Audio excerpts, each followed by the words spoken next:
Porque a lei veio por Moisés, Jesus trouxe graça e verdade. João 1:17. Se inscreva no canal e compartilhe com um amigo.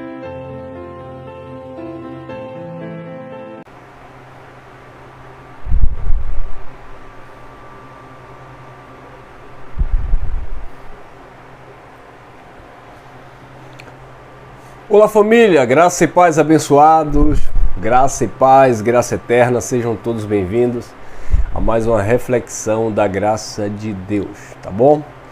Obrigado vocês que já estão aí se conectando, deixa o like, compartilha esse link.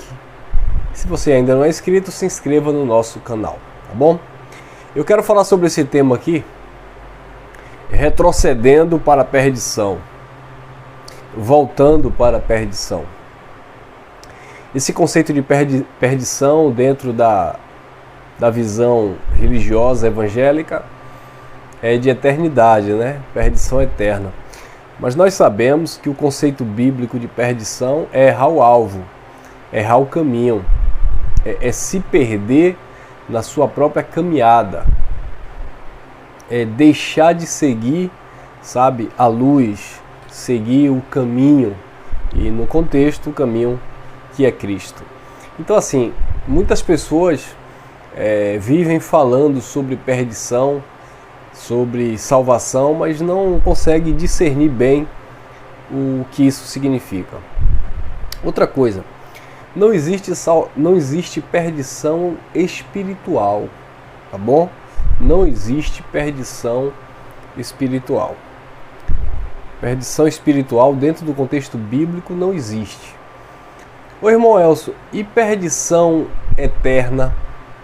Bom, perdição eterna desde que você entenda que uma pessoa que vive perdida e morre naquela perdição, então ela morreu, a eternidade dela, por assim dizer, acabou. Nada que vai comprometer a eternidade com o Pai, nesse sentido. Mas nesse conceito de perdição eterna é uma força de expressão. A pessoa só vive perdida. É nesse sentido, tá? Então você vai ver muito sentido bíblico, né, nesta linha de raciocínio, onde as pessoas se perdem eternamente, mas nesse sentido de viverem perdidas, viverem sempre errando o alvo, tá bom? Mas não tem a ver com a perdição espiritual, da eternidade, do mundo espiritual. Nada disso. Até porque a questão do mundo espiritual, nossa natureza humana, ela não tem poder. Não tem como você... O engraçado é que a tradição religiosa, ela quer colocar na mão do homem um destino eterno, quando o homem não consegue nem manter-se salvo nas questões da vida terrena. Então, se o ser humano, se nós somos tão falhos, limitados, erramos tanto, a ponto de não nos manter salvo, ativo, coerentes, prudentes na nossa caminhada humana, quem dirá se fôssemos decidir ou tivéssemos o poder de decisão onde iríamos passar a nossa eternidade. Então as pessoas, elas gostam disso, de achar que tem o poder de decidir, né? E a mensagem desses pregadores sempre é em cima, ou é nesta linha de raciocínio. Onde você quer passar sua eternidade, aceite Jesus e vai para o céu, ou negue Jesus e vai para o inferno, como se isso dependesse de uma escolha do homem, como se isso tivesse sobre o poder do homem, quando a palavra de Deus diz que a fé é um dom de Deus, é um dom dos eleitos, a fé pertence aos santos, porque dele, por ele, para ele são todas as coisas, não fomos nós que o escolhemos, mas ele nos escolheu. Dentro desse contexto geral de escolha, de eleição, ele nos predestinou segundo o beneplácito da sua vontade. Claro que eu estou falando aqui de uma forma geral, mas dentro dos seus respectivos contextos, falando ali para os judeus. Mas De uma forma geral, dentro dos textos que nós lemos, diz que ele elegeu antes da fundação do mundo. O Davi falava que ainda informe no ventre da mãe, Deus havia determinado os dias de sua vida. Quer dizer, então nunca dependeu do homem essa questão de escolha. Sempre foi a graça de Deus, o favor de Deus, sabe? E ele inclina o coração do filho, ele inclina a mente do filho. Deus não veio, Jesus não veio converter bodes em ovelhas. Ele veio salvar as ovelhas perdidas. Não é isso que ele diz lá nos livros de Mateus, Marcos, Lucas, né? Eu não vim senão para salvar ou para as ovelhas perdidas da casa de Israel. Então, não eram bodes, eram ovelhas que estavam perdidas. Perdidas como? Na sua caminhada, perdidas como? Sem pastor, sem alguém que os conduzisse ao entendimento de Deus. Então, desde o livro de Ezequiel, Jeremias, ele já profetizava, né? Deus, os profetas, por meio do Espírito, já vinha profetizando que Israel era como ovelhas que estavam sem pastores, que estavam sujeitas aos perigos da vida. E aí a profecia apontava para o verdadeiro pastor, Jesus Cristo, Yeshua, aquele que vinha apacentar o seu povo com amor, aquele que vinha cuidar. E o próprio Jesus disse, olha, eles não são pastores, lá em João 10:10, o ladrão não veio senão a matar, roubar e a destruir. Eu vim para que tenham vida e a tenham com abundância. Então, ele disse, eu sou o bom pastor, e o bom pastor dá a sua vida pelos bodes? Não, pelas ovelhas. Então a vida que ele deu foi pelas ovelhas. E o conceito de ovelha é filho, eleitos, bodes perdidos. Ele deu a vida pelas ovelhas, ele deu a vida pelo trigo, não foi pelo joio. Ele deu a vida pelos vasos de honra, não de desonra. Ele deu a vida pelos eleitos predestinados, chamados com santa vocação. Ou seja, ele veio salvar o seu povo de seus pecados. Mateus capítulo 1, 21 e 22. Então ele veio salvar o seu povo, já era povo dele, de seus pecados.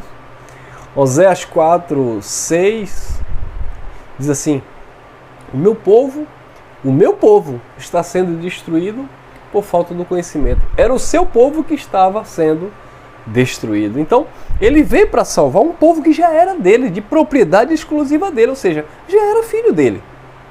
Só que vivia erradamente, vivia caminhando aos seus próprios prazeres, né, na sua própria mentalidade. E ele veio justamente para direcionar esse povo. Por isso que ele dizia que o Espírito ia direcionar. Não era por força, não era por violência, mas era pelo convencer, pelo trabalhar, pelo ensinar do Espírito na vida de cada um.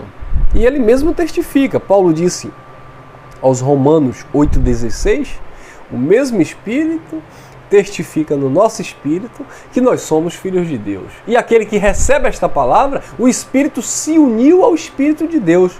Aí Paulo falava aos Coríntios, e aquele que se uniu ao Senhor se tornou um só espírito com o Senhor. Então já estava falando para filhos, já estava falando para os eleitos, chamados à santa vocação, tá bom? Então, olha lá a questão da conservação da alma.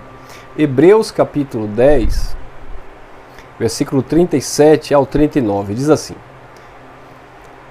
pois ainda em bem pouco tempo, aquele que há de vir, virá e não tardará.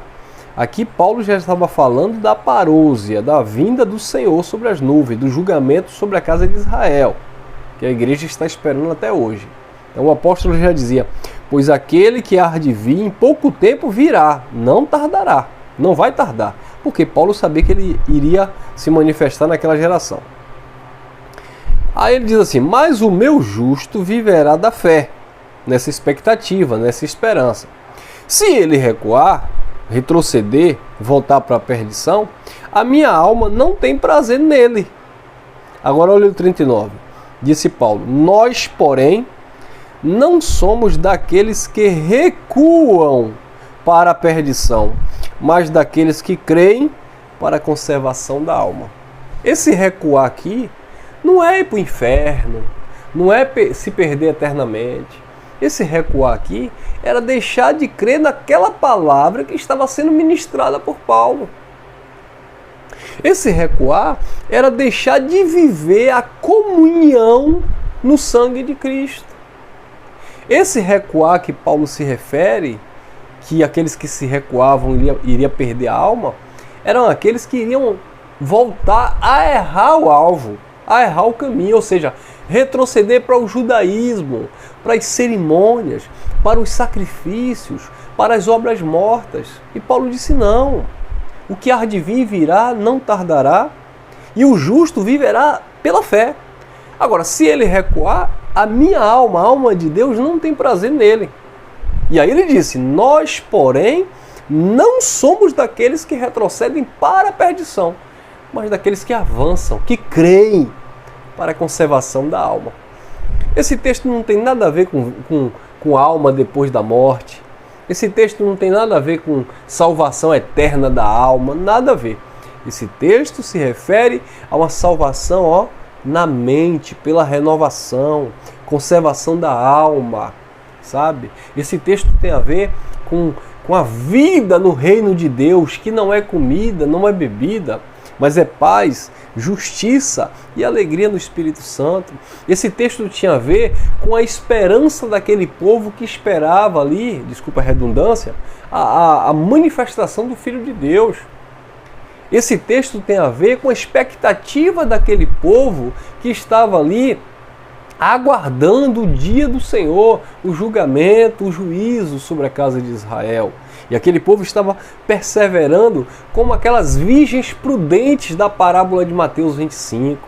Esse povo estava esperando como aqueles que foram convidados para as bodas e estava lá na mesa para receber o banquete da salvação plena. Então, esse povo estava nessa esperança, e essa esperança redundava em salvação. Eles estavam salvos ali, unidos. Por isso que Paulo falava em Hebreus 10, 25, não deixei a vossa congregação, como é costume de alguns. Não é deixar a igreja X ou a igreja Y, era eles não deixarem aquela comunhão, aquela congregação em Cristo, não deixarem aquela esperança escapar, não deixarem, sabe, aquele ensinamento, aquela doutrina, aquele entendimento passar batido.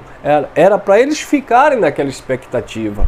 Paulo dizia, eu sei em quem eu tenho crido, eu estou certo que Ele é poderoso para guardar o meu depósito até aquele dia. Então assim, esse conceito de salvação aqui era basicamente isso. Eles estavam saindo do judaísmo, deixando os sacrifícios, entendendo que eles estavam totalmente regenerados no Senhor, aguardando ali a consumação de todas as coisas. Eles estavam ali asseguros, né? Sendo conduzidos pelo Espírito. E aí Paulo dizia, não ensinará o seu irmão ao seu próximo, dizendo mais, conhece o Senhor, porque todos me conhecerão, do menor até o maior. Ou seja, era o Espírito que estava ali ministrando, era o Espírito que estava edificando.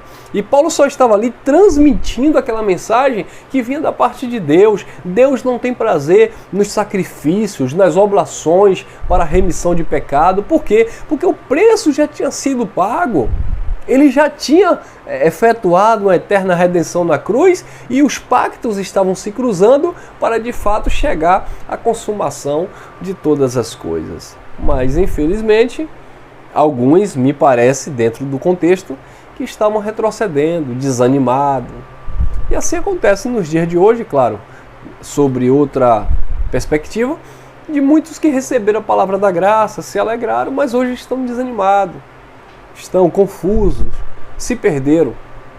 Eu gravei uma mensagem recentemente aqui sobre uma pessoa, né, que tinha uma grande amizade comigo assim, por contato, né? Não vou dizer amizade, porque eu nem conheço pessoalmente. Mas, enfim, se comunicava muito comigo através da mensagem da graça, tal. Havia uma reciprocidade. Era uma pessoa que passava por problema de depressão. E a gente, eu no meu caso, estava assim, orientando ele na graça. Ele estava super feliz, mandava áudio aqui nos grupos aqui dos irmãos, tal. Só que de repente esse camarada se perdeu novamente. Ele voltou à perdição antiga, daqueles pensamentos, sabe, carnais, religiosos, a ponto de sair me difamando aí, me caluniando e tantos outros irmãos. Então, são pessoas que se perdem na caminhada. Então, não se perca na caminhada. Ô irmão Elcio, eu não vou me perder não porque eu estou em graça. Ô meu filho, ô minha filha, eu já vi tanta gente em graça se perdendo e não vou longe não, próximo mesmo aqui. Próximo, pessoas que estavam firmados na graça, alegres, felizes, em paz com a família, se perderam, voltaram para as práticas carnais, se perderam na caminhada da fé, entraram mesmo de cabeça no mundo da escuridão, das coisas erradas, sabe? Se perderam. E por que se perderam? Porque brincaram, retrocederam.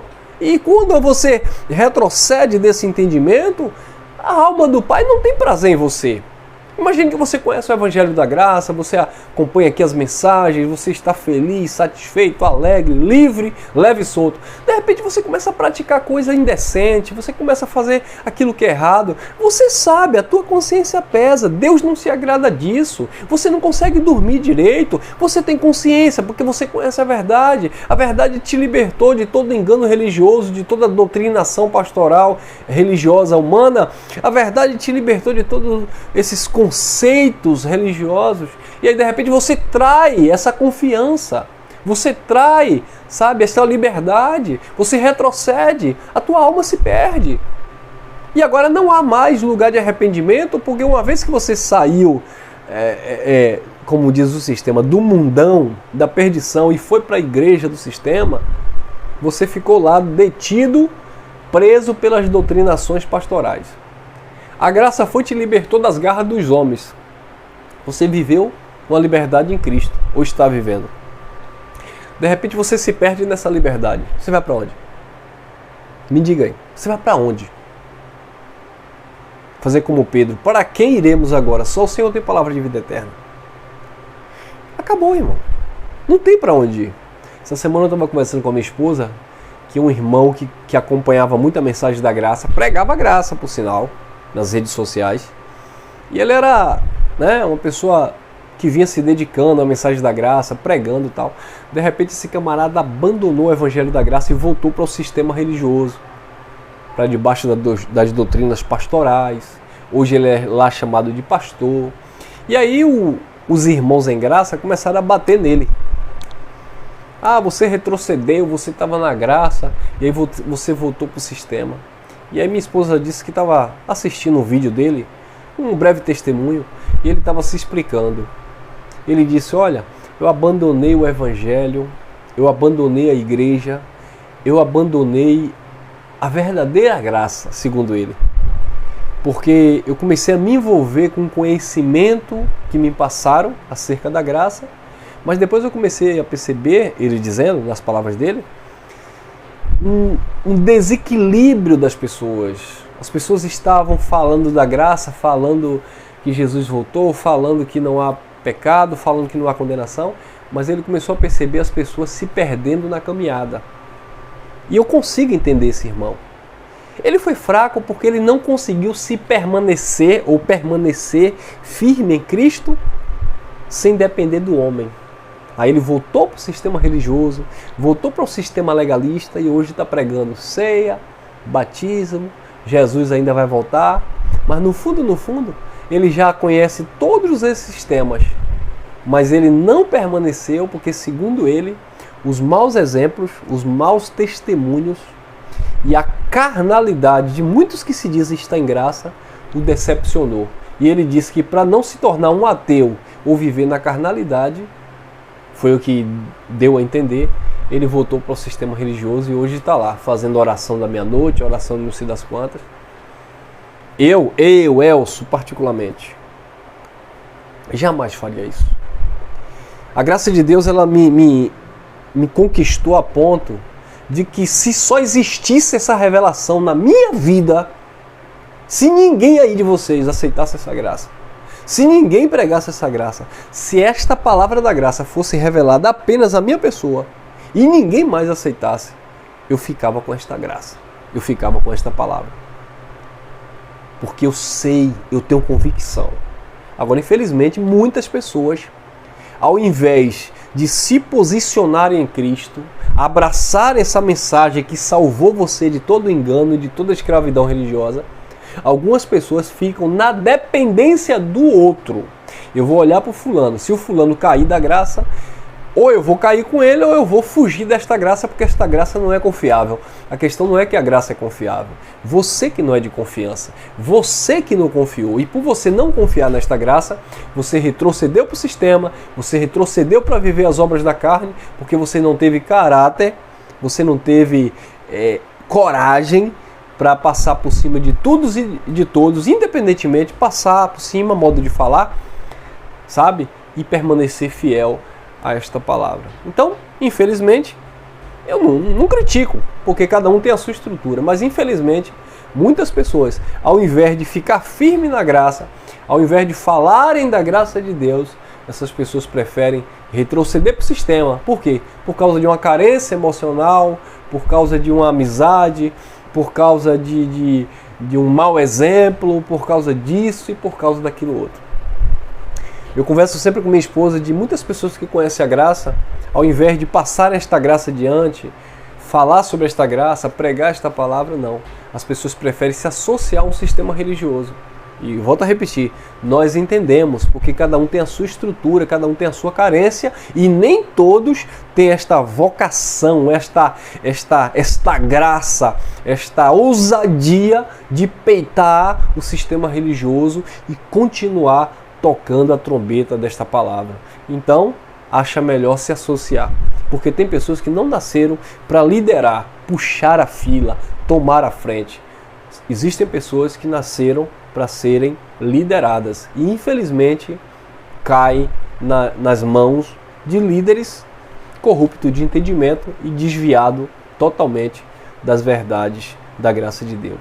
Isso se torna também uma perdição, mas aí cada um que faça suas escolhas, tá bom? Graça e paz, ficamos por aqui. Aos sábados, queridos, nós vamos estar voltando com o nosso bate-papo a partir das 19 horas, tá bom? Eu aguardo vocês, já tem gente me cobrando aí. Domingo eu não estou fazendo bate-papo porque eu estou colocando a mensagem aqui no YouTube às 17 horas. Então, vamos ficar fazendo aos sábados, tá bom? Obrigado, já deixou o like aí? Obrigado você nos comentários. Graça e paz. E até o próximo encontro.